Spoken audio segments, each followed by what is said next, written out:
नाशिकमधील लक्ष्मी ज्वेलर्स, सोने व चांदीचे उत्तम ठिकाण।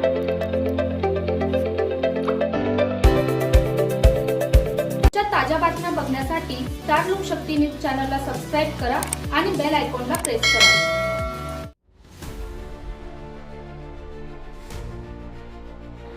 महिलांवर अत्याचार केल्याच्या गंभीर आरोपामध्ये अटकेत असलेला भोंदू कॅप्टन अशोक खरात याला आज पोलीस कोठडी संपल्यानंतर नाशिक सत्र न्यायालयात हजर करण्यात आले।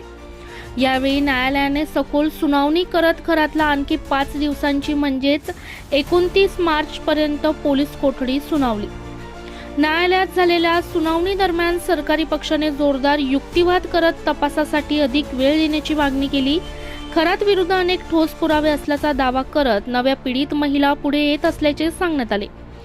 तसेच आरोपींकडून एक पिस्तूल जप्त करण्यात आले असून 21 जिवंत व 5 वापरलेली काडतुसे सापडल्याचेही न्यायालयाला सांगण्यात आले। याशिवाय 5 जणांचा नरबळी दिल्याचा संशय व्यक्त करत विविध पूजाविधी, वापरलेले साहित्य तसेच कथित सिद्ध दोष पूजा संदर्भात अधिक तपास आवश्यक असल्याचे सरकारी वकिलांनी नमूद केले। दरम्यान बचाव पक्षाने या मागणीला विरोध करत 7 दिवसांच्या तपासातच सर्व बाबी स्पष्ट झाल्या असल्याचा दावा केला। लॅपटॉप आणि DVRचा उल्लेख होत असताना पेनड्राईव्हचा उल्लेख का नाही असा सवाल उपस्थित करत पुढील तपास न्यायालयीन कोठडीतही होऊ शकतो असे त्यांनी सांगितले। तसेच जप्त करण्यात आलेल्या पिस्तूलचा परवाना असल्याचेही बचाव पक्षाने स्पष्ट केले।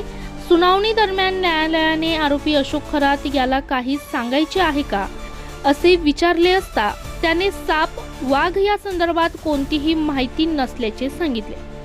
त्यानंतर न्यायालयाने पोलीस कोठडी वाढवण्याचा आदेश दिला। दरम्यान अशोक खरात विरुद्ध अत्याचाराचे गुन्हे वाढत असून आतापर्यंत एकूण 6 गुन्हे दाखल झाले आहेत। सरकारवाडा पोलीस ठाण्यात सोमवारी आणखी 3 महिलांनी तक्रारी नोंदवल्याने प्रकरणाची गंभीरता अधिक वाढली आहे। तपासादरम्यान पोलिसांना खरातच्या घरातून सुमारे 6,53,000 रुपयांची रोख रक्कम, लॅपटॉप, काळ्या रंगाची रिव्हॉल्व्हर, राजमुद्रा आणि 31 काडतुसे जप्त करण्यात आली आहेत। तसेच महिलांना मुंगीचे पदार्थ देऊन मध्यरात्री किंवा पहाटेच्या सुमारास पूजाविधीच्या नावाखाली अत्याचार केल्याचा संशय व्यक्त करण्यात आला आहे। या प्रकरणामुळे नाशिकसह संपूर्ण महाराष्ट्रात खळबळ उडाली असून पोलिसांकडून सखोल तपास सुरू आहे। मुकेश मुंजेसह स्टार लोकशक्ती न्यूज, नाशिक।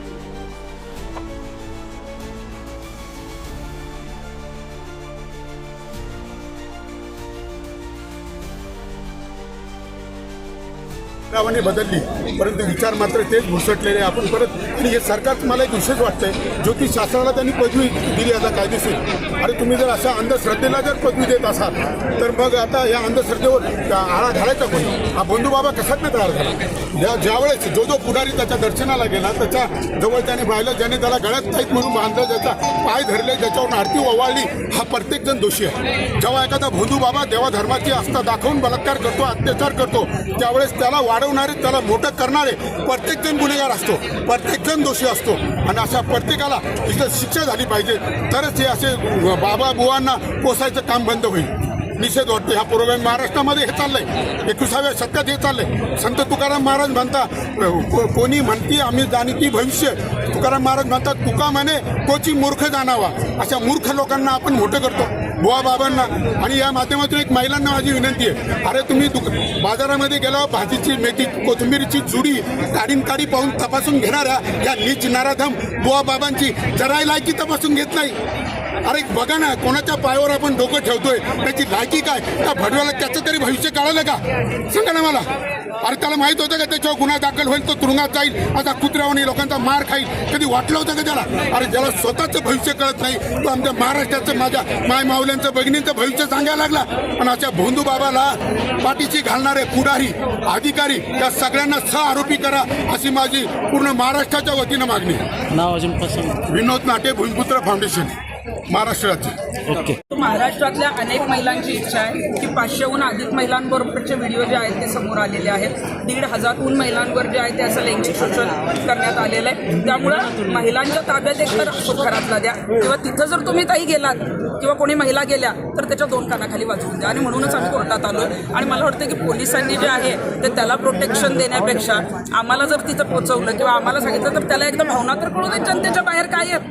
त्यानं ज्या पद्धतीनं केलं, मी आता ईशानेश्वर मंदिरात गेले होते, तिथल्या गाभाऱ्यातली काळोखातली जागा सुद्धा त्यांना लैंगिक शोषण करायला सोडली नाही. देवाला माणूस हा घाबरला नाही. म्हणजे माणसाच्या रूपात राक्षसी स्वरूपाचा एखादा जो माणूस असतो तसा हा खरात आहे. आणि त्याला VIP ट्रीटमेंट देऊन काहीच उपयोग नाही आहे. पोलिसांना माझी विनंती आहे की तुम्ही आम्हाला ताब्यात घेण्यापेक्षा किंवा अडवण्यापेक्षा आम्हाला तिथं जाऊ द्या. आम्ही काही चुकीचं केलं तर आमच्यावर गुन्हे दाखल करा. प्रश्न हा आहे की कायदा सुव्यवस्थेचा प्रश्न तयार होतो, त्यामुळे पोलीस तुम्हाला डिटेन करतात. हे बघा, कायदा सुव्यवस्थेचा प्रश्न आम्हाला कुठलाही निर्माण करायचा नाहीये. परंतु ज्यानं कायदा सुव्यवस्थाच ठेवली नाही, ज्यांनी पोलिसांच्या नावाने म्हणजे पोलिसांनी याचं जे आहे ते अशोक खरातला पाठीशी घालण्याचा प्रयत्न केला, ज्या महिलांचं काम करतात त्यांनी पीडित महिलांना बाजू न घेता अशोक खरातला वाचवण्याचा प्रयत्न केला. आणि मग तिथं कसलं कायदा सुव्यवस्थेचा प्रश्न. आम्ही जे आहे ती कायदा सुव्यवस्था नीट राहावी, त्याला शिक्षा मिळावी, यासाठी आमच्या पण ज्या भावना आहेत त्या आम्ही व्यक्त करायला इथं आलोय. आणि त्या आम्हाला त्यांनी करून दिल्या पाहिजे. आम्हाला अभिव्यक्ती स्वातंत्र्य आहे.